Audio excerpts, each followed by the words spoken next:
1944, somewhere over the South Pacific, Lieutenant Hank Marlowe lands with his parachute on an island after his plane crashes.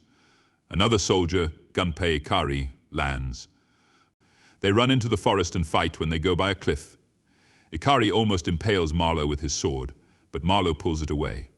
Ikari then has Marlowe on the ground and nearly kills him before a gigantic ape hand comes down. The two men then see the ape rise above them. His name is Kong. 1973 in Washington, D.C., government official Bill Randa and geologist Houston Brooks arrive to meet with Senator Willis to receive funding for an expedition to a recently discovered location called Skull Island. Willis isn't too keen on the idea, but Randa goads him into relenting. Before leaving, Randa tells Willis he also would like a military escort. The Sky Devil squadron are gathered on their last day before they can finally go home.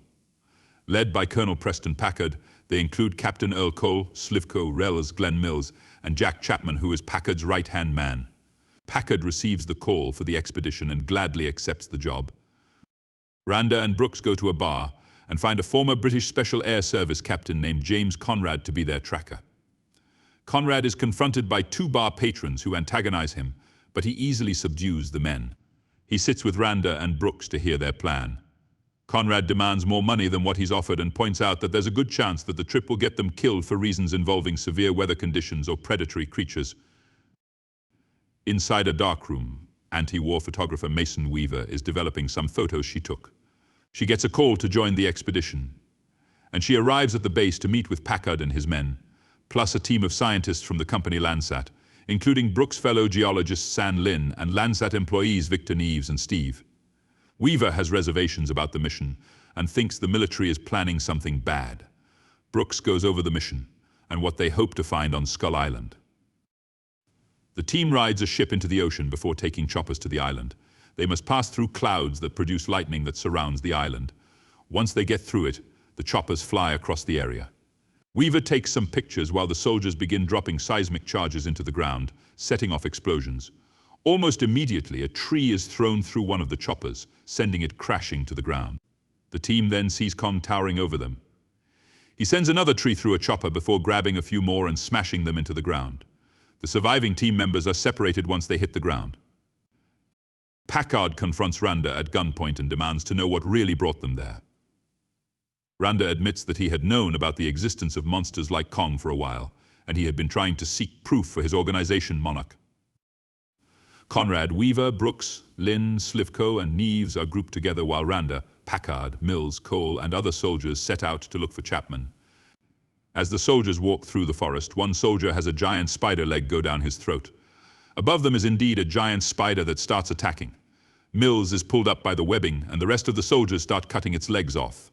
Mills cuts himself loose, and Packard shoots the spider to death. Chapman is by himself near a river.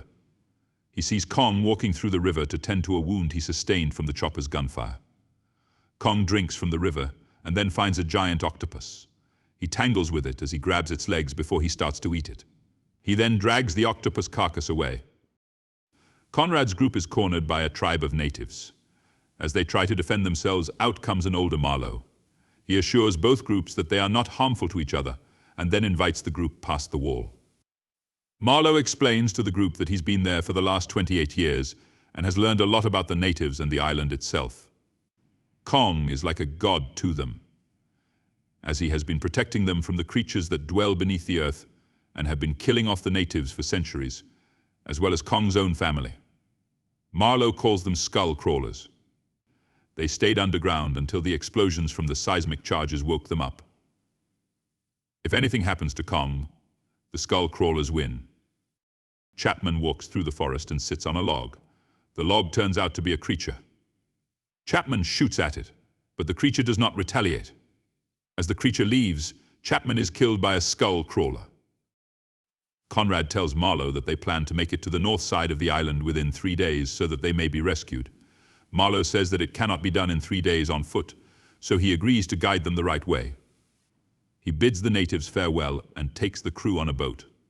Shortly after riding away, Neves is snatched up by carnivorous birds and is torn apart midair.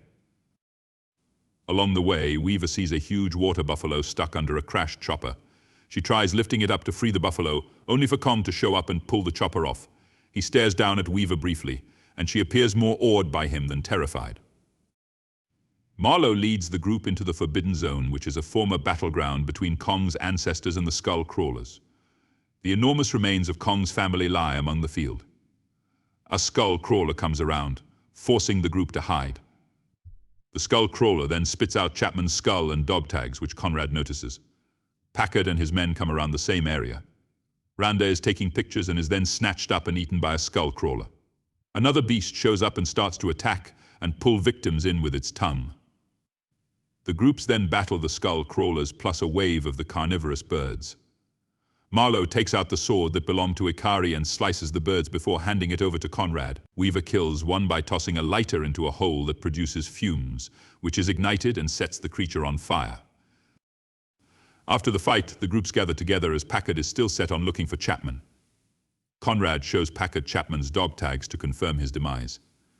Still, Packard wants to look for Chapman's ammunition stash so that they can kill Kong, as he is hellbent on revenge for the deaths of his men, despite the objections of Marlowe, Conrad, and Weaver.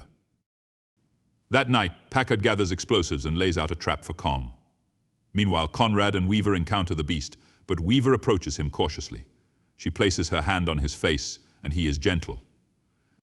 However, Packard lures Kong toward him and ignites the fuel along the water, causing Kong to catch fire. Kong stomps on Steve and kills another man in the chaos before collapsing. Packard then gets ready to set off some explosives, but Conrad and Weaver try to stop him. They convince the other soldiers that they need Kong to keep the Skull Crawlers out. The soldiers turn on Packard, who remains defiant. Just then, the biggest Skull Crawler bursts out of the ground, forcing the group to run. Packard stays behind to detonate the explosives, but Kong crushes him under his fist. The survivors then head toward the shore as the main Skull Crawler pursues them. Cole stays behind to try and kill it in a sacrifice by setting off 2 grenades. However, the monster tail whips Cole into a wall and he blows up anyway. The Skull Crawler heads toward the group until Kong returns and smashes into the beast. Weaver takes a flare gun and hits the Skull Crawler in the face with it. Kong grabs the Skull Crawler and hurls him into the wall, accidentally knocking Weaver into the river. Kong pulls Weaver out and still fights the Skull Crawler. He rams his fist down the monster's throat and pulls out its guts. Kong then places Weaver down next to Conrad before leaving. Shortly after, the survivors Conrad, Weaver, Marlowe, Brooks, Lynn, Mills, Slivko, and Rills depart on the boat, and 3 choppers show up to get them. In the distance, Kong keeps a lookout to continue protecting his territory. He pounds his fist and lets out a roar. As the credits begin, we see video footage of Marlowe finally returning home to Chicago, where he sees his wife again and finally meets his adult son. He then sits down to watch a Cubs game.